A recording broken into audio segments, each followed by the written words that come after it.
प्रिय छात्र छात्राओं, गुड मॉर्निंग। आज हम कक्षा 11 और 12 में तत्वों के इलेक्ट्रॉनिक विन्यास को किस प्रकार से भरते हैं उसका अध्ययन करेंगे। तो सबसे पहले हम जानने का ये प्रयास करते हैं कि तत्वों में इलेक्ट्रॉन किस क्रम में भरे जाते हैं। तो इसके लिए आफबो नियम का प्रयोग किया जाता है। प्रिय छात्र छात्राओं, सबसे पहले जानते हैं आफबो नियम क्या है। आफबो जिसका अर्थ होता है निर्माण करना, आफबो का अर्थ होता है निर्माण करना, यानी इस नियम के अनुसार किसी भी तत्व का जो पहला इलेक्ट्रॉन है वह कहाँ भरा जाएगा उसका हम अध्ययन करेंगे। ये नियम हमें ये बताता है कि सबसे पहला इलेक्ट्रॉन कम ऊर्जा वाले कक्षक में भरा जाता है। प्रिय छात्र छात्राओं, इसे अवश्य देख लें। हम जानते हैं कि किसी भी परमाणु के दो भाग होते हैं, नाभिक और बाह्य कक्षक। नाभिक में आपने पढ़ रखा है कि प्रोटॉन और न्यूट्रॉन होते हैं और बाह्य कक्षाओं में इलेक्ट्रॉन होते हैं। अब ये इलेक्ट्रॉन नाभिक से दूर विभिन्न प्रकार के कोश और उपकोश में भरे जाते हैं। कोश जैसा आप जानते हैं, मैं यहाँ लिख भी देता हूँ। कोश में K, L, M, N और ये O, ठीक है, ये हमारे कोश हैं। ये क्या है? कोश।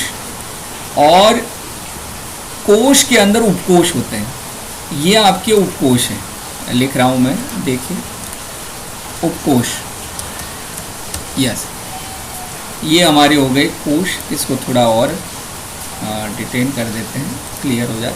ये हमारे कोश हो गए और कोश रिप्रेजेंट किए जाते हैं K, L, M, N, O।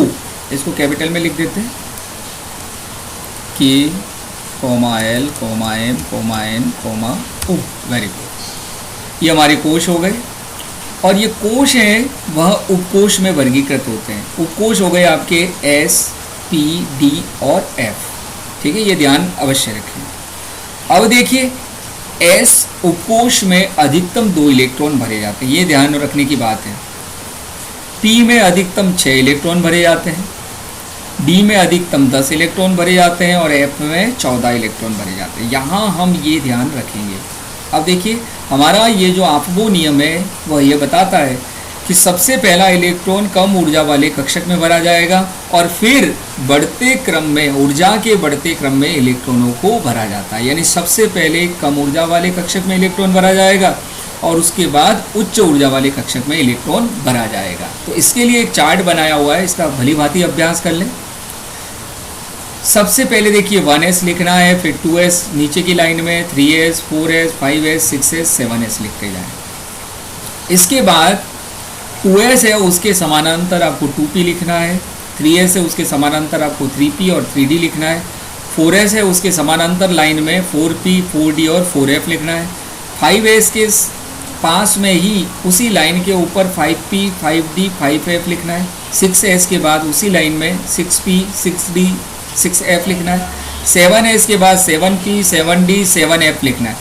अब देखिए, ये आपने लिख दिया। इसके बाद आपको क्या करना है कि स्केल ले लेना है और इस तरह से तिरछे से इसको मिलान कर देना है, यानी खींच लेनी लाइन। तो ये 1s में लाइन जाएगी और जब आप स्केल को यहाँ से रखेंगे तो ये 2s में ही जाएगी। अब आप जैसे ही आप इसको यहाँ रखेंगे स्केल को और लाइन खींचने के लिए, तो अब आपके 2p के साथ में 3s भी आएगा, यानी इसको इस प्रकार से आपको लकीर से खींच देना है, ठीक है। इसके बाद जैसे ही आप स्केल यहाँ रखेंगे तो इसमें 3p और 4s आएंगे, तीर का निशान बना दें यहाँ। इसके बाद जैसे ही आप स्केल यहाँ रखेंगे तो आपका 3d, 4p और 4s आएगा। इसके बाद स्केल यहाँ रखेंगे 4d, 5p, 6s आएगा। यहाँ स्केल रखेंगे, सीधी लाइन खींचेंगे तिरछी, 4f, 5d, 6p, 7s आएगा और यहाँ स्केल रखने पर 5f, 6d, 7p आएगा। प्रिय छात्र छात्राओं, इसका भली भांति अभ्यास कर लें। 118 जो हमारे तत्व हैं वो सारे तत्वों में इलेक्ट्रॉन विन्यास भरने का ये क्रम रहेगा। अब मैं बता रहा हूँ किस प्रकार से भरते हैं। बहुत ही रोचक है, बहुत ही अच्छा है, आपको मज़ेदार लगेगा।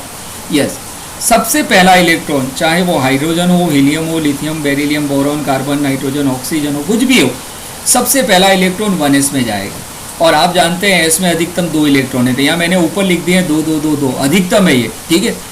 अब सबसे पहला स्टार्ट आपको यहाँ से करना है, यहाँ से स्टार्ट करेंगे आप। कहाँ से स्टार्ट करेंगे? यहाँ से स्टार्ट करेंगे, ठीक है। इसका विशेष तौर पर ये स्टार्टिंग पॉइंट है, मैं यहाँ लिख देता हूँ, ये आपको क्लियर हो जाएगा, ठीक है ना। तो ये हमारा स्टार्टिंग पॉइंट है। कौन सा पॉइंट है? स्टार्टिंग। कहाँ से? 1s से। अब यहाँ 1s से इलेक्ट्रॉन स्टार्ट हो गया, ख़त्म हो गया। अब इसके बाद अब आपके पास और इलेक्ट्रॉन है और भरने हैं, तब आप स्टार्ट यहाँ से करेंगे, वो इलेक्ट्रॉन जाएगा 2s में, यहाँ कुछ नहीं आ रहा है। फिर वापस आप स्टार्ट यहाँ से करेंगे, अगला इलेक्ट्रॉन बचने पर 2p में जाएगा, फिर 3s में जाएगा, फिर यहाँ ख़त्म हो गया, फिर यहाँ से स्टार्ट होगा 3p में जाएगा, 4s में जाएगा, फिर यहाँ ख़त्म हो गया, फिर स्टार्ट यहाँ से 3d में, 4p में, 5s में जाएगा। फिर आगे और इलेक्ट्रॉन भरने हैं आपको, तो वो इलेक्ट्रॉन जाएगा 4d में, 5p में, 6s में।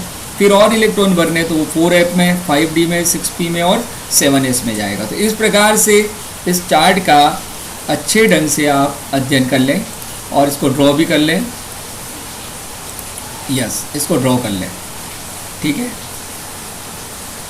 तो सबसे पहला इलेक्ट्रॉन 1s में जाएगा, बचने पर इलेक्ट्रॉन आपके 2s में जाएंगे, ठीक है। आगे हम उदाहरणों के द्वारा समझने का प्रयास करेंगे। तो S में अधिकतम 2 इलेक्ट्रॉन, P में 6 इलेक्ट्रॉन, D में 10 इलेक्ट्रॉन, F में 14 इलेक्ट्रॉन। ड्रॉ कर लें इसे। और आपबो नियम क्या करता है कि कक्षकों में इलेक्ट्रॉन भरने के क्रम को बताता है। अब आप किसी भी तत्व का इलेक्ट्रॉनिक विन्यास लिखना चाहते हैं, इस चार्ट को भली भांति याद कर लें, आप आसानी के साथ सभी तत्वों के इलेक्ट्रॉन विन्यास को दर्शा सकते हैं। ड्रॉ कर लें। यस, आगे चलते हैं। अब देखिए, कोश हो गया KLMNO, और KLMNO में अधिकतम इलेक्ट्रॉन भरे जाते हैं 2n² के नियम से। ये यहाँ भी लिख देता हूँ, 2n²। यस, क्लियर हो जाना चाहिए, ठीक है। आगे चलते हैं। KLMNO में अधिकतम इलेक्ट्रॉन 2n² से भरे जाते हैं। n का मान K के लिए 1 होता है, इसके लिए 2 होता है, इसके लिए 3 होता है, इसके लिए 4 होता है, इसके लिए 5 होता है। अब देखिए उपकोश S में अधिकतम 2 इलेक्ट्रॉन, P में 6 इलेक्ट्रॉन, D में 10 इलेक्ट्रॉन और F में 14 इलेक्ट्रॉन होते हैं। चलिए, अब इसके आधार पर अब देखिए, एक हमारा ये मॉडर्न पीरियोडिक टेबल है, इसके बारे में भी हमने पूर्व में अध्ययन किया है। यहाँ पर 118 तत्वों की जो आवर्त सारणी है वो प्रदर्शित की गई है। अब आपको मैंने बताया था कि इस आवर्त सारणी में क्षैतिज पंक्तियों को आवर्त कहते हैं, वो होते हैं 7। कितने हैं? 7। और ऊर्ध्वाधर पंक्तियां हैं उसको कहते हैं वर्ग। उसको क्या बोलते हैं? वर्ग। और वर्ग कितने होते हैं? 18। कितने? 18। देखो, 1 2 3 4 5 6 7 8 9 10 11 12 13 14 15 16 17 और 18। इसमें मैंने आपको बताया था हमारा जो लेफ्ट हैंड है, ये पहले दो जो वर्ग है वो S ब्लॉक एलिमेंट है। आगे देखेंगे S ब्लॉक एलिमेंट किसे कहते हैं, बताया था मैंने मेरे पूर्व वीडियो में। S ब्लॉक एलिमेंट्स का मतलब है कि जिनके बाह्यतम कोश का इलेक्ट्रॉन S में होता है। अब ये दो, वन पहला और दूसरा जो वर्ग है वो S है, और ये हमारा जो राइट हैंड है उस पर देखिए आप 13 से लगा करके 18 तक के जो तत्व हैं, वर्ग हैं, वो आपके P ब्लॉक है, ठीक है। इसके बाद ये बीच का है 3 से लगा करके 12 तक का वो D ब्लॉक, और ये नीचे दोनों के हैं वो F ब्लॉक तत्व हैं। अब आप देखिए एक उदाहरण के द्वारा समझने का प्रयास करते हैं। सबसे पहले एक उदाहरण लेते हैं सोडियम का, ठीक है। इसको हम वापस उसी फॉर्म में आ जाते हैं। यस, सोडियम का देखते हैं। अब सोडियम में 11 आपका देखा है आप लोगों ने कि सोडियम को रिप्रेजेंट करने का जो रूल्स है, जो तरीका है, वो ये आता है कि इसको इस प्रकार से, यानी परमाणु क्रमांक 11 है ना। तो प्रोटॉन कितने हैं? 11। यस, और इलेक्ट्रॉन कितने होंगे इसमें? इलेक्ट्रॉन भी उदासीन परमाणु में 11 होते हैं। हमने पढ़ा है पूर्व में कि किसी भी परमाणु में उदासीन परमाणु है तो जितने प्रोटॉन है उतने ही इलेक्ट्रॉन होते हैं। तो देखिए Na के ऊपर कोई चार्ज है नहीं है। अब हमें 11 इलेक्ट्रॉन भरने हैं। कितने? 11। तो सबसे पहले देखिए आप इलेक्ट्रॉन भरेंगे 1s में। देखिए चार्ट को अपने सामने रखिए और इसे देखते जाइए। तो सबसे पहला इलेक्ट्रॉन 1s में जाएगा। Very good. और 1s में जाने पर देखिए क्या होगा। यस, देखिए तो 1s में आप अधिकतम कितने भर सकते हैं? 2 भर सकते हैं। तो 1s में हमने 2 भर दिए। इसके बाद अगला इलेक्ट्रॉन जाएगा 2s में, और हम जानते हैं इसमें अधिकतम 2, और आपको यस, आपने 2 इलेक्ट्रॉन भर दिए 1s में, 2 इलेक्ट्रॉन भरे। अब यहाँ पुनः यस 2 भरे 2s2, यानी 2 और 2 4, 7 और भरने थे। ऐसा नहीं कि पी में आप 7 भर देंगे, पी में अधिकतम कितने भरते हैं 6। अब आप क्या करेंगे, पी में 6 इलेक्ट्रॉन भर दीजिए, ये 6 है। तो कितने हुए काउंट कीजिए, 6 और 2 8 और 2 10, यानी अब अगला इलेक्ट्रॉन 3s में जाएगा। देखो इस चार्ट के आधार पर देखिए, अगला इलेक्ट्रॉन कहाँ जाएगा, पहले 1s में गया, फिर अगला 2s में गया, फिर 2p में गया, अब अगला 3s में जाएगा। Very good. अब आपका अगला इलेक्ट्रॉन 3s में जाएगा, तो 3s में कितने भरेंगे, 2 नहीं भरने। अब आपको भरना है 1 ही, क्यों, क्योंकि 1 ही खाली, और ये बाकी आपके रिक्त रहेंगे। क्लियर। यानी हमने देखा कि किस प्रकार से Na में इलेक्ट्रॉनों को हम फिल करते हैं। अब आप देखिए, तो बाह्यतम कोश, ये हमेशा ध्यान में रखो, ये 1 है वो कोश है, ये दूसरा कोश, ये दूसरा कोश। अब आपको ये पूछे कि इस सोडियम के परमाणु में कि दूसरे कोश में कितने इलेक्ट्रॉन है, तब आपको क्या करना पड़ेगा, ये 2 और ये 2, S के 2 और P के 2, यानी 8 है। ठीक है। अब आप देखिए बाह्यतम कोश ये हुआ सबसे बाहर, नाभिक से बाहर ये है, और ये नाभिक के अंदर है। 1s नाभिक के पास है, 2s उससे दूर है, 2p उसके पास है, 3s बाहर की तरफ है। तो बाह्यतम कोश आपका हुआ 3s। ठीक है। तो आपको पूछा जाए कि बाह्यतम कोश में कितने इलेक्ट्रॉन है, तो 1 इलेक्ट्रॉन है। और देखिए अब ये किस ब्लॉक का एलिमेंट है वो हमें पता लगाना है, तो बहुत ही आसान है। बाह्यतम कोश हुआ ये, और उपकोश हुआ S, इसका मतलब ये आपका S ब्लॉक का एलिमेंट है। Very good. चलिए अब अपन कैल्शियम में भरते हैं 20, वही तरीका आपका। ठीक है। 1s में आप सबसे पहले भरेंगे 2, 2s में अधिकतम भरेंगे 2 और 2 4, 2p में आप भरेंगे अधिकतम, अभी आपके पास गुंजाइश है भरने की, और भर दिया आपने 6, 6 और 2 8 और 2 10 हुए अभी। और अब आपका नेक्स्ट आ रहा है 3s, अभी भरने हैं आपको, तो 2 भरेंगे, कितने हुए 2 2 4 और 6 10 और 2 12, अभी 8 और भरने हैं। ऐसा नहीं पी में 8 भर दें, पी में अधिकतम कितने भर सकते हैं 6 भरें आप। ठीक है, ये 6 भर दिए। अब काउंट कीजिए, 6 और 2 8 और 6 14 और 2 16 और 2 18, अभी आपको 2 और भरने हैं, और S में आप अधिकतम 2 भर सकते हैं। तो अब आपका जो इलेक्ट्रॉनिक विन्यास होगा 2, यानी ये बाकी सब रिक्त रह जाएंगे, इनको हटा देते हैं ताकि कन्फ्यूज़न ना हो।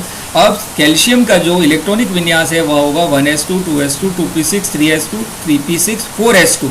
अब आपको ये पूछा जाए कि ये किस ब्लॉक का है, तो आप देखो बाह्यतम कोश ये हुआ, यानी बाह्यतम कोश, और ये उपकोश हुआ, और उपकोश S है, तो यह S ब्लॉक का तत्व है।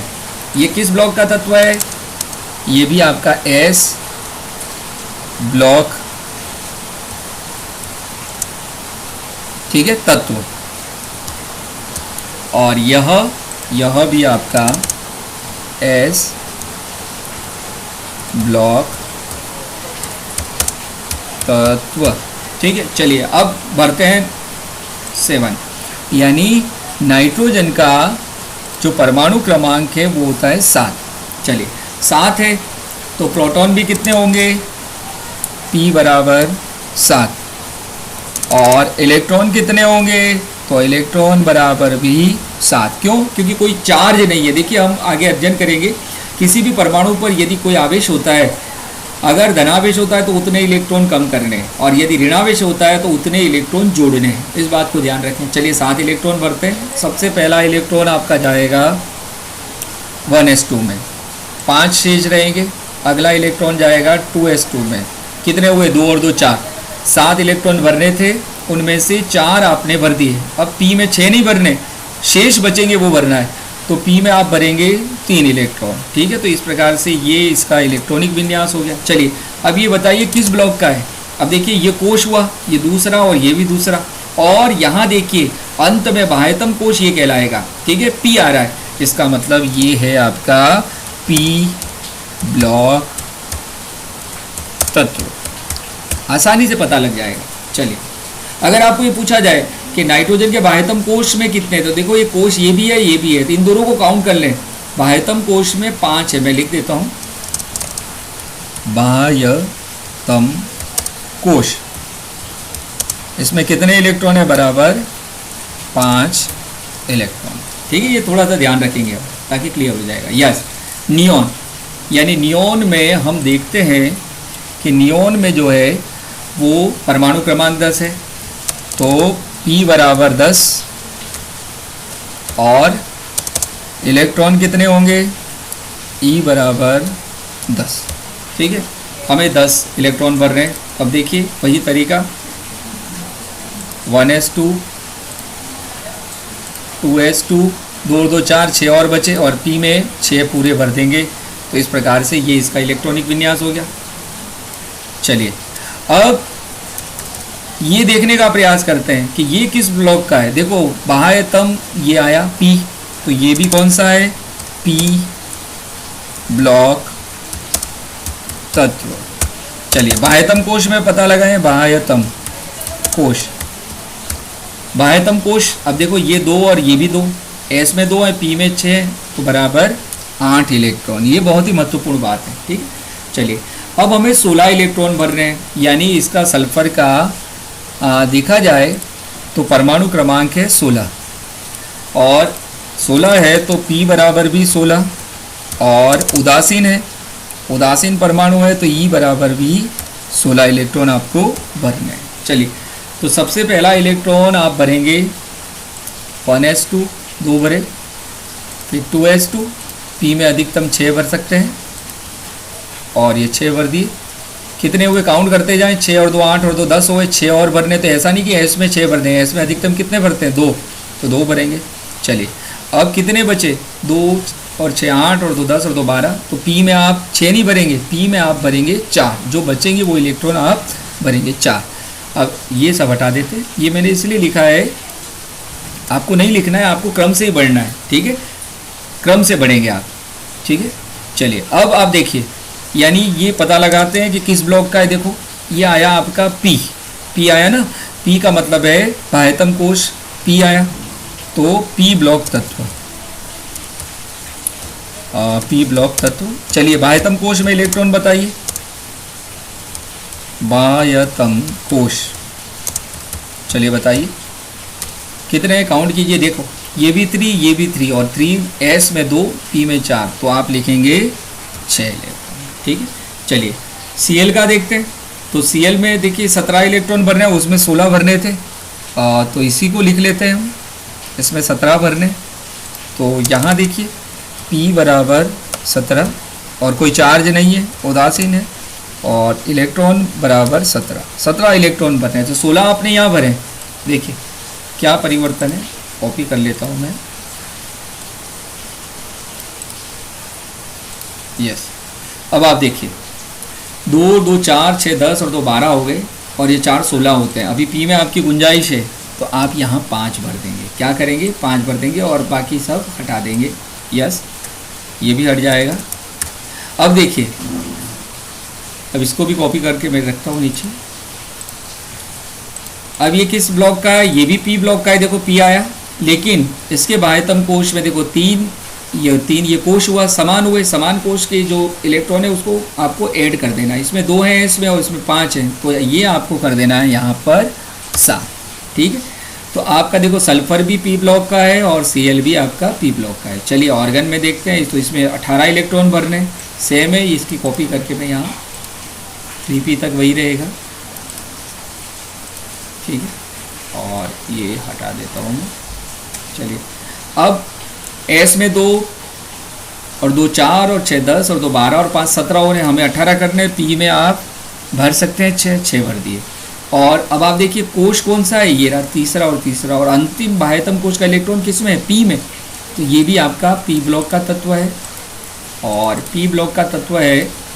और बाह्यतम कोश कौन सा है, कितने इलेक्ट्रॉन है, 3 और 3, तो S में 2 और P में 6, तो यहाँ हो जाएंगे आपके 8 इलेक्ट्रॉन। ठीक, चलिए आगे चलते हैं Cr में, यानी क्रोमियम में। अब यहाँ पर आपको 24 इलेक्ट्रॉन भरने हैं। कितने भरने हैं, 24। यस, तो देखिए 1s में वही तरीका। अब 18 आपने यहाँ तक भरे, तो ये इसको कॉपी कर ले और 3P तक कॉपी कर ली हमने और पेस्ट कर दिया, 18 हो गए। ठीक है, 2 2 4 6 10 और 2 12 और 6 18। 18 के बाद आपके पास इलेक्ट्रॉन बढ़ रहे हैं, गुंजाइश है भरने की। चलिए 18 और 2 20 हुए। अब आप देखिए, अब D में आप क्या करेंगे, नियम के हिसाब से आप भर देंगे हाँ देखिए, आप क्रोमियम में इलेक्ट्रॉनिक विन्यास देख रहे थे। काउंट कीजिए, 2 2 4 6 10 और 2 12 और 6 18 और 2 20 और 4 24। अब नियम के हिसाब से हमने 3D के अंदर 4 इलेक्ट्रॉन भर दिए। अब यहाँ पर एक नियम और है, वो मैं लिख देता हूँ। देखिए, डी कक्षक में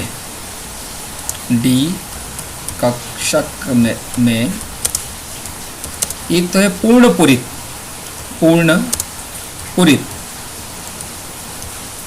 बराबर 10 इलेक्ट्रॉन। ठीक है, ये ध्यान में रखना, 10 इलेक्ट्रॉन। और अर्धपुरित इलेक्ट्रॉन बराबर 10 के आधे 5।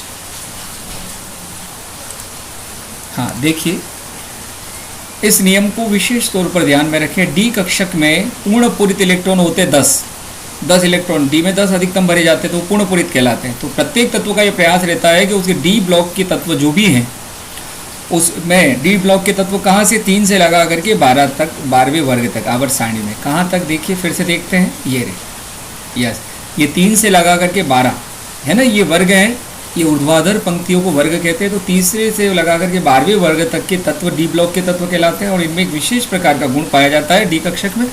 अर्धपूरित और पूर्णपूरित विन्यास प्राप्त करना चाहते हैं बाह्यतम कोश का। तो अब देखिए क्या होगा। अब यहाँ क्रोमियम में देखिए, इसका बाह्यतम कोश 3D है ना, डी होगा, और डी में 4 है, तो 4 ये प्रयास करता है कि उसमें 5 हो जाए। तो वो क्या करेगा, 4s और 3D की एनर्जी का लेवल लगभग समान होता है समभ्रंश कक्षक के अंतर्गत। तो अब देखिए क्या होगा, यहाँ से एक इलेक्ट्रॉन डी में चला जाएगा, और डी में 4 थे, उसकी जगह 5 हो जाएंगे। भली बात ही समझ लीजिए, बहुत ही महत्वपूर्ण बात है ये। केवल और केवल जिसमें भी बाह्यतम कोश यानी डी ब्लॉक का तत्व होगा, उसी में ये होगा, यानी डी के अंदर बाह्यतम कोश। अब देखिए डी आया, डी ब्लॉक का तत्व है पहली बार, डी ब्लॉक तत्व, ठीक है। और अब आप देखिए डी ब्लॉक तत्व है, लेकिन बाह्यतम कोश देखेंगे हम तो वो आएगा 4s1, ये चौथा कोश है ना, पहले ये भरा जा रहा है, बाद में ये भरा जा रहा है, क्योंकि ये आंतरिक डी कक्षक में आ रहा है, ठीक है, देखने का प्रयास करेंगे। लेकिन ये डी ब्लॉक तत्व है। और क्रोमियम में एक विशेष व्यवस्था है, इसको विशेष तौर पे ध्यान रखें। डी में 4 नहीं आएंगे, डी में 4 इलेक्ट्रॉन की जगह 5 आएंगे। चलिए Mn में देखते हैं। Mn में देखिए 24 की जगह 25 है, कॉपी। और Mn में देखिए क्या होगा, Mn को देखो, उतारते हैं नीचे, यस। अब यहाँ पर भी आप डी तक देखिए पेस्ट कर दिया। अब काउंट कीजिए, 25 भरने हैं, 2 2 4 6 और 4 10 और 2 12 और 6 18 18 और 19 और 5 24 हो रहे हैं। अब यहाँ एक की जगह 2 ही होंगे, और यहाँ 2 भरेंगे, एस में अधिकतम 2 भरे तो डी में 5 ही जाने, ठीक है। तो ये भी आपका 3D5 है, ये भी आपका 3D5 है। और यहाँ देखते हैं, इसको हटा देते हैं। अब देखिए Mn कौन सा है, देखो Mn में भी 3D5 संरचना है और क्रोमियम में भी 3D5 संरचना है। यहाँ क्यों है 3D5 और S में एक क्यों है, क्योंकि इन दोनों की ऊर्जा लगभग समान है और यह अर्धपूरित विन्यास प्राप्त करना चाहता है। तो डी ब्लॉक के तत्वों का एक विशेष गुण होता है कि वे अर्धपूरित और पूर्णपूरित विन्यास प्राप्त करके स्थायी होने का प्रयास करते हैं, ठीक है। और यह भी डी ब्लॉक का तत्व है, डी ब्लॉक तत्व। Very good. चलिए Cu में चलते हैं। अब कॉपर में आपको 29 इलेक्ट्रॉन भरने हैं। चलिए शुरुआत करते हैं। सबसे पहला इलेक्ट्रॉन S में 1s में 2, 2s में 2, 2p में 6 और 3s में 2। काउंट कीजिए, 2 6 और 2 8 और 2 10 और 2 12। अभी आपको और भरने हैं, तो p में आप अधिकतम भर सकते हैं 6, यस भरें, 6 भर दी, यस। और S में अधिकतम आप 2 भर सकते हैं, यस, घातांक के रूप में लेके 2। काउंट कीजिए, 2 और 2 4 6 10 और 2 12 और 6 18 और 2 20। अभी आपको और भरने। अब आप देखिए, आप D के अंदर यहाँ बचे कितने, 9 इलेक्ट्रॉन बचे, 29 भरने। तो यदि आप यहाँ पर यदि आप 9 भर देंगे तो अब आप देखो ये टेक्निकली सही है, लेकिन 4s और 3d के अंदर लगभग ऊर्जा का स्तर समान होता है। तो ऐसी स्थिति में अब क्या होगा कि यहाँ पूर्ण पूरित होने के लिए एक इलेक्ट्रॉन की आवश्यकता है। तो जिस तरह से क्रोमियम में से एक इलेक्ट्रॉन यहाँ से 3s में से गया था, यहाँ से भी एक इलेक्ट्रॉन जाएगा d में, और यहाँ 9 की जगह 10 हो जाएंगे। बस ये बहुत ही महत्वपूर्ण बात।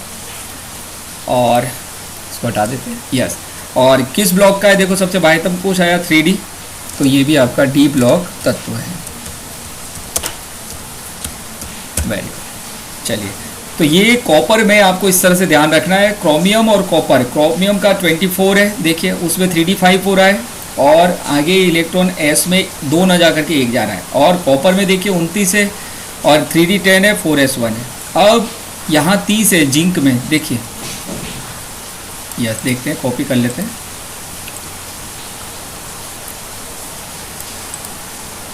बेस्ट, काउंट कीजिए, 2 और 2 4, 6 10 और 2 12, 6 18, 19 और 10 29 हो रहे हैं। अब आपको देखो 30 है, तो यहाँ 1 की जगह 2 हो जाएगा। बस सेम संरचना, सेम इलेक्ट्रॉनिक विन्यास।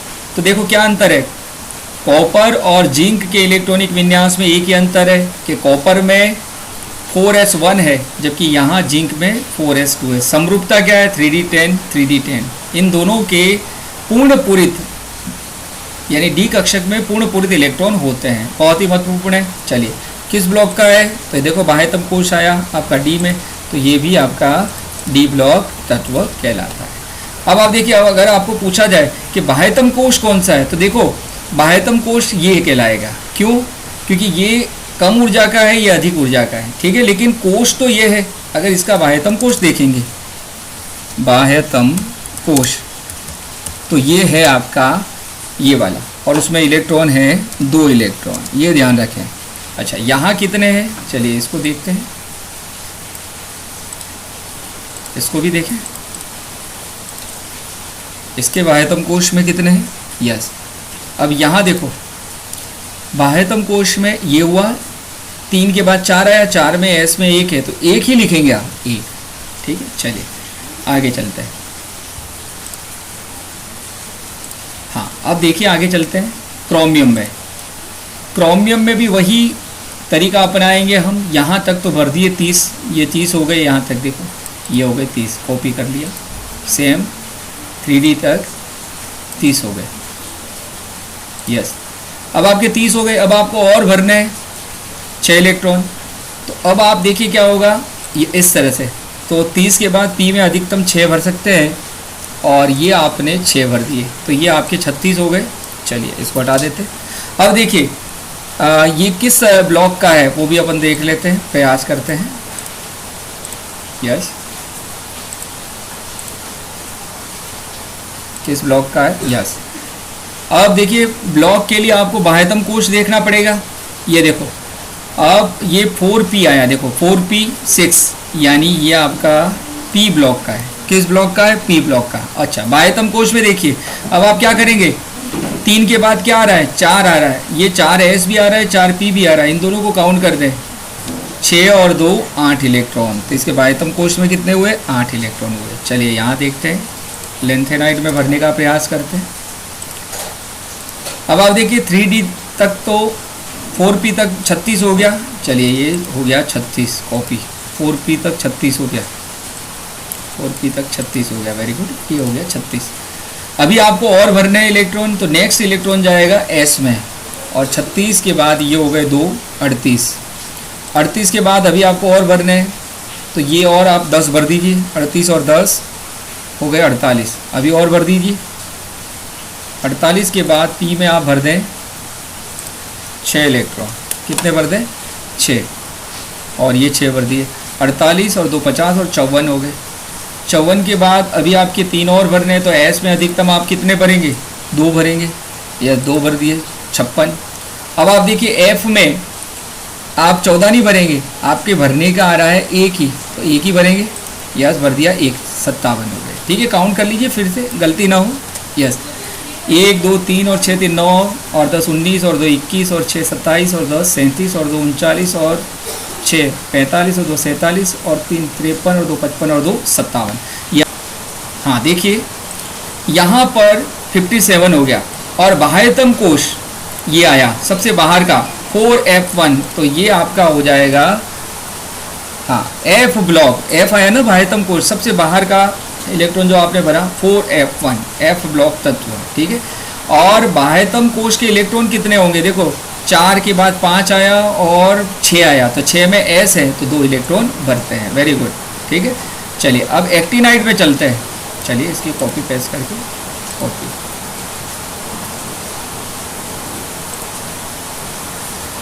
यस एक्टिनाइड में चलते हैं। अब देखिए वही तरीका, आपने 57 इलेक्ट्रॉन यहाँ भर दिए, तो हम 6s तक तो वही भर देते हैं, कॉपी 6s तक सेम इलेक्ट्रॉन भरे जाएंगे 6s तक, ये पेस्ट कर दिए, तो ये हो गए 56। अब f में आप अधिकतम 14 भर सकते हैं, आपके पास है गुंजाइश, यस 1 और 4, तो ये कितने हुए 56 आपने भर दिए, 56 और 4 60 और 10 70 हुए। 70 के बाद आप D के अंदर भर सकते हैं 10 इलेक्ट्रॉन, 70 और 10 80 हुए, और 80 होने के बाद अभी आपको 9 इलेक्ट्रॉन और भरने हैं, तो P के अंदर आप कितने भरेंगे, P के अंदर आपने 6 भर दिए, यस 6 भर दीजिए, ये 6 भर दिए, काउंट कर लीजिए 2 और 2 4, 6 और 10 और 2 12 और 6 18 और 2 20 और 10 30 और 6 36 और 2 38 और 10 48 और 6 54 और 2 56, 56 और 4 60 और 10 70 और 80 और 86 86 हो गए। अब आपका S में 2 ही अधिकतम आएंगे, तो यस 2 भर दिए, ये हो गए 7s2। अब आप देखिए 7s2 के बाद अगला क्या आ रहा है, देखिए क्लियर होगा, यस 7s2 में आपने भर दिए। अब अगला इलेक्ट्रॉन जाएगा, यहाँ ख़त्म हो गया, अब आप चलेंगे 5f में, चलिए यानी अब आपको 5f के अंदर इलेक्ट्रॉन भरने हैं, चलिए लेंथेनाइड हो गया। अब आप लिखेंगे 5f,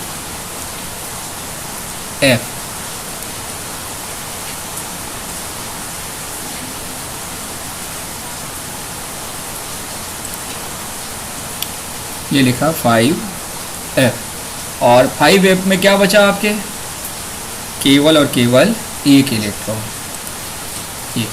ठीक है।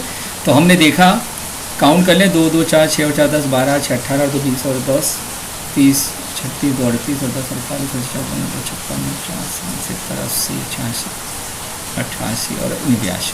चलिए बाह्यतम इलेक्ट्रॉन किस में आया, सबसे बाहर 5f में आया, तो f ब्लॉक हो गया। और बाह्यतम कोश, अब आप देखो 6 5 के बाद 6 6 6 6 6 के बाद 7 आया, 7 आया ना, तो 7 में आपके 2 इलेक्ट्रॉन हुए बाह्यतम कोश के, ठीक है। बाह्यतम कोश 7s2 5f1, ठीक है। तो इस प्रकार से आपको ध्यान रखना है कि किस प्रकार से इलेक्ट्रॉनों को आपको भरना है, और इस प्रकार से ये इलेक्ट्रॉन हमें भरने हैं।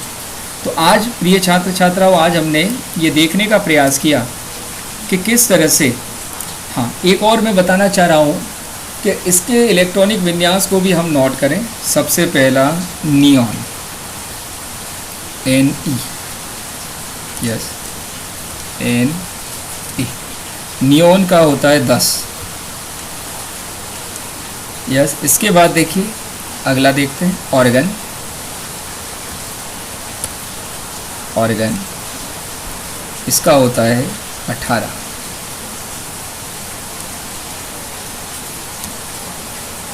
अक्रिय गैसों का विन्यास जिसके आधार पर हम संक्षिप्त रूप में नियन, ऑर्गन, क्रिप्टॉन,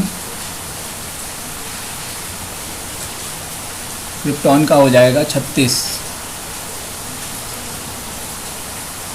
इसके बाद क्रिप्टॉन के बाद जिनॉन, इसका हो जाएगा 54। इसके बाद हो जाएगा रेडॉन, कैपिटल में लिख लेते हैं रेडॉन, यस रेडॉन, और ये हो जाएगा आपका 86। कितना हो जाएगा 86। अब देखिए आप अक्रिय संक्षिप्त रूप में यहाँ मैं लिख देता हूँ,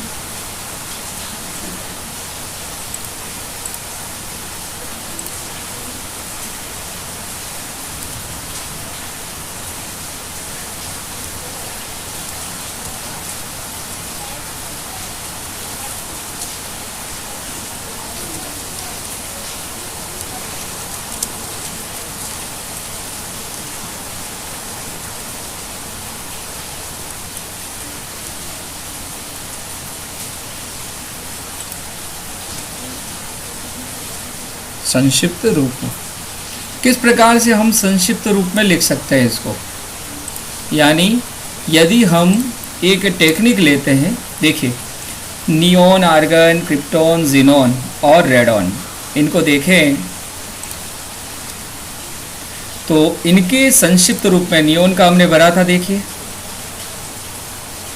ये नियॉन का, ये है नियॉन का इलेक्ट्रॉनिक विन्यास, कॉपी, और यहाँ लिख दिया हमने नियॉन के आगे पेस्ट, ठीक है, ये 10 हो गया। अब आप जैसे सोडियम का एग्जाम्पल लिखते हैं, एग्जाम्पल जैसे Na का आपको लिखना है, Na सोडियम का, सोडियम का इलेक्ट्रॉन विन्यास होता है 11। अब इसको यदि हमें संक्षिप्त रूप में दर्शाना है तो देखो क्या करेंगे, हम यहाँ ब्रैकेट बना देंगे, क्या करेंगे, इस तरह का ब्रैकेट बना दें, ब्रैकेट बना दें और उसमें लिख देंगे नियॉन और ब्रैकेट को बंद कर देंगे, और उसके बाद 2p6 के बाद, यानी 10 तो हो गए, यानी ये 10 को रिप्रेजेंट करेगा, ठीक है ना, और नियॉन 10 को रिप्रेजेंट करेगा, और 10 को रिप्रेजेंट करने के बाद अगला इलेक्ट्रॉन जाएगा, कहाँ जाएगा, देखो 2p के बाद कहाँ जाएगा, 3s में, यहाँ लिख देंगे 3s, और s में जो इलेक्ट्रॉन आएगा, और 10 तो भर दिए, संक्षिप्त रूप में सोडियम 11 को ऐसे भी प्रदर्शित करते हैं, Na लिख दिया, ब्रैकेट बंद कर दिया और 3s लिख दिया, और 3s में जो अंतिम इलेक्ट्रॉन है, यानी एक इलेक्ट्रॉन आपको भरना है, तो वो हो जाएगा 3s1, ठीक है। इसी तरह से हाँ, दूसरे का भी उदाहरण देखते हैं, यस। अब जैसे आप आर्गन के बाद कोई और तत्व आता है, जैसे कैल्शियम आता है, देखो 2p6 हो गया यहाँ तक, 1s2, 2s2, 2p6। अब इसके बाद आएगा आपका, देखिए आर्गन में देखिए, एक Cl का देख लेते हैं, Cl का देखिए, यानी 3p तक आता है इलेक्ट्रॉन, कॉपी कर लिया, चलिए हाँ,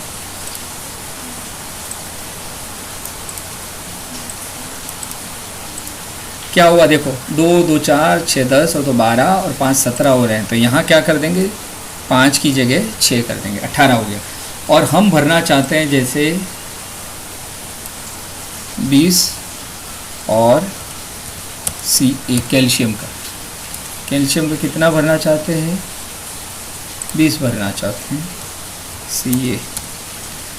तो इसके लिए हमको क्या करना पड़ेगा, इसका सहारा ले सकते हैं, Ar लिख देंगे, A और R, आर्गन, यानी 18 हो गया आपका, आर्गन का 18 हो गया, तो 18 भर दिया, और 18 के बाद अब आपका अंतिम यानी इलेक्ट्रॉन कहाँ जाएगा, देखो 6 2 8, 6 14, 2 16 और 2 18 हो गया, और यहाँ पर भी आपका हो जाएगा 3p के बाद, देखिए 3p के बाद क्या आता है, 4s, क्या आता है 4 और s, ठीक। तो अब आप देखिए 6 2 8, 6 14, 2 16 और 2 18 हो गया, और आपको 2 भरने, तो s में आप क्या भर देंगे, 2 इलेक्ट्रॉन भर देंगे। इस प्रकार से संक्षिप्त रूप में हम भर देंगे, और यहाँ 3s1 की जगह हो जाएगा, यहाँ तो 2 हो गए, और 3s की जगह यहाँ हो गया 4s2, क्लियर हो गया। तो इस प्रकार से देखो, यानी हमें जो इलेक्ट्रॉन आर्गन का था 2 2 4 6 10 और 2 12 और 6 18, ये हमें तो 18 था, 18 में 2 और थे, तो वो अगला इलेक्ट्रॉन 4s में जाता है। तो अगर आप Ca का रिप्रेजेंट करना चाहते हैं, Ca को बताना चाहते हैं, तो इस तरह से बताया जा सकता है संक्षिप्त रूप में कि ऑर्गन लिख दिया, यानी 18 हो गया। हाँ देखिए आगे चलते हैं, क्रिप्टॉन में 36 भरने हैं। अब 36 भरने हैं, तो इससे पूर्व हम भर चुके हैं 36, देखिए कहाँ भरे हैं, 36 इलेक्ट्रॉन, 34 30, ये रहे 36, ये रहा इसका इलेक्ट्रॉनिक विन्यास, इसको कॉपी कर लिया, कॉपी, सेम भरना है वहाँ, यस। क्रिप्टॉन में हमने लिख दिया इसका इलेक्ट्रॉनिक विन्यास, ये हो गया 36, काउंट कर लें, 6 और 10 16, 2 18 और 6 24, 2 26, 26 और 6 32, 34 और 36। अब यदि जैसे आगे हमको चलते हैं और यदि 36 के बाद का जो तत्व है, एक और उदाहरण ले लेते हैं हम। 36 के बाद देखिए कहाँ है 36, ये रहा 36, 36 हो गया। अब जैसे हम रूबिडियम में लेना चाह रहे हैं, ठीक है, Rb, तो 37 है इसका इलेक्ट्रॉनिक विन्यास। देखिए करने का प्रयास करते हैं। यस, एग्जाम्पल रूबिडियम बराबर 37। अब इसका इलेक्ट्रॉनिक विन्यास यदि आपको प्रदर्शित करना है तो आप क्या करेंगे, ब्रैकेट, और उस ब्रैकेट में आप लिख देंगे कौन सा, क्रिप्टॉन। तो ये 36 हो गया। और क्रिप्टॉन के बाद 4p के बाद क्या आता है वो देखिए। यस, 4p के बाद 5s आता है, ठीक है। यस, तो 5s, ये 5 और ये s। और अब आपने 36 तो भर दिए और एक ही इलेक्ट्रॉन भरना है, तो यहाँ आप 5s में एक इलेक्ट्रॉन भर देंगे। ये हो गया आपका क्रिप्टॉन का। इसी तरह से जिनॉन का भी आपको, अब जैसे आगे देखते हैं, जैसे लेंथेनाइड में देखा था हमने, लेंथेनम में ये रहा 57 भर रहे हैं, कॉपी कर ली। और यहाँ तो देखिए जहाँ तक 54 हो रहा है वो देखिए 2 2 4 6 10 और 12 और 6 18 और 2 20 और 10 30 और 36 और 2 38 और 10 48 और 6 54, यानी यहाँ कुछ नहीं भरेंगे और यहाँ भी कुछ नहीं भरेंगे। अब आपका ये हो गया 54 का। और इसके आधार पर यदि आपको लेंथेनम का, है ना, लेंथेनम बराबर 57 इलेक्ट्रॉन भरना है तो क्या करेंगे, मैंने बताया था। और यहाँ बीच में लिख देंगे जिनॉन। ये हो गया आपका 54, 54 हो गया। 5p के बाद देखिए क्या आता है, 5p के बाद 6s और 4f आता है। यहाँ लिख देते हैं 6s और 4f, ठीक है। देखो 5p के बाद क्या आता है, 6s और 4f आता है। अब आप देखिए यहाँ लिखा है, इसका मतलब 54 तो हो गया। कितना हो गया, 54। यहाँ भी लिख सकते हैं हम यदि हम चाहें संख्या। ये हो गया 54। तो अब आपको 3 और भरने हैं, तो s में आपको भर देने हैं 2 और f में भर देना है आपको 1, ठीक है। ये हो गया। ये बहुत ही आसान विधि है। तो देखो लेंथेनम का यदि आप इलेक्ट्रॉनिक विन्यास शो करना चाहते हैं तो ये आप ऐसे भी लिख सकते हैं, Xe 54 6s2 4f1, ठीक है। अब 86 का हिसाब से देखें तो एक उदाहरण देखते हैं एक्टिनियम का। एक्टिनियम में देखिए क्या होता है, ये अपन पूरा कॉपी कर लिया। और रेडॉन का इलेक्ट्रॉनिक विन्यास क्या होगा, यस देखिए यहाँ और यहाँ। यस देखो 86 हो जाएगा, 2 2 4 6 10 और 2 12 और 6 18 और 2 20 और 10 30 और 6 36 और 2 38 38 और 10 48 और 6 56 और 2 56 56 और 4 60 और 10 70 और 10 80 और 86। यह 86 हो गया। अब एक्टिनियम का होता है, देखिए कितना है एक्टिनियम का, 89। अब आपको 89 रिप्रेजेंट करना है, आप क्या करेंगे 89, तो आप रेडॉन लिख दीजिए ब्रैकेट में। ब्रैकेट में क्या लिख देंगे, रेडॉन। क्या लिख देंगे, रेडॉन। और रेडॉन का इलेक्ट्रॉनिक विन्यास आपको पता है 86। कितना, 86। बहुत ही आसान तरीका है। और अब आप देखिए 6p के बाद इलेक्ट्रॉन कहाँ जाता है, देखो यहाँ एक्टिनियम में 6p के बाद 7s 5f1, ये देखो कॉपी। और इस तरह से ऐसा लिख देंगे हम, तो ये हो गए देखो 86 88, 89। तो ये आपका एक्टिनियम का हो गया। तो प्रिय छात्र छात्राओं, एक संक्षिप्त विधि भी हमने अध्ययन कर ली है। कक्षा 11 और 12 के लिए ये बहुत ही महत्वपूर्ण वीडियो है। जब आप इलेक्ट्रॉनिक विन्यास सीख जाएंगे तब आपके ये बहुत ही उपयोगी होगा। तत्वों के इलेक्ट्रॉनिक विन्यास में, चुंबकीय आघूर्ण को ज्ञात करने में, ये रंगीन क्यों है, ये रंगहीन क्यों है, ये चालक क्यों है, ये कुचालक क्यों है, तो इन सब बातों में यह बहुत ही महत्वपूर्ण है। साथ ही साथ यह इलेक्ट्रॉनिक विन्यास संकरण को समझने में भी बहुत उपयोगी रहेगा। और किस प्रकार से अतिव्यापन होता है, उप सहसंयोजक यौगिक जो कक्षा 12 का टॉपिक है उसमें भी ये बहुत ही महत्वपूर्ण है। डी ब्लॉक के तत्व और एफ ब्लॉक के तत्वों को समझने में भी, उनकी ऑक्सीकरण अवस्थाओं को समझने में भी ये बहुत ही महत्वपूर्ण है। ये इलेक्ट्रॉनिक विन्यास रसायन का बेस है। आप किसी भी तत्व की इलेक्ट्रॉनिक विन्यास के द्वारा वह किस ब्लॉक का है पता लगा सकते हैं, चुंबकीय है, अचुंबकीय है, विद्युतीय है या धात्विक गुण प्रदर्शित करता है। तो इन सब बातों के लिए आपको इलेक्ट्रॉनिक विन्यास बहुत ही महत्वपूर्ण है। अब आप देखिए, यहाँ जो फर्स्ट चार्ट है उसमें आप संक्षिप्त रूप में लिख देना यहाँ पर, कहाँ, ये इस 2p के 2p में लिख देना आप यहाँ नीचे, ये आपका नियोन का है, ठीक है। ये आपका आर्गन लिख देना, यहाँ आर्गन का इलेक्ट्रॉनिक विन्यास है। देखो कैसे होगा, 2, 2, 4, 6, 10 और 2, 12 और 6, 18, ठीक है। तो यहाँ लिख देना आप नियोन, यहाँ आर्गन, यहाँ क्रिप्टॉन, यहाँ जीनोन और यहाँ रेडॉन। ये याद करने के लिए अच्छा हो जाएगा और संक्षिप्त रूप में भी आप इसको प्रदर्शित कर सकते हैं। प्रिय छात्र छात्राओं, अधिक से अधिक अभ्यास करें और यदि आपकी कोई समस्या है तो वो आप मुझे मेरे व्हाट्सएप नंबर पर लिख करके भेज सकते हैं। मैं उसका समाधान करने का प्रयास करूंगा। अधिक से अधिक छात्र छात्राओं को प्रेरित करें वीडियो देखने के लिए। धन्यवाद।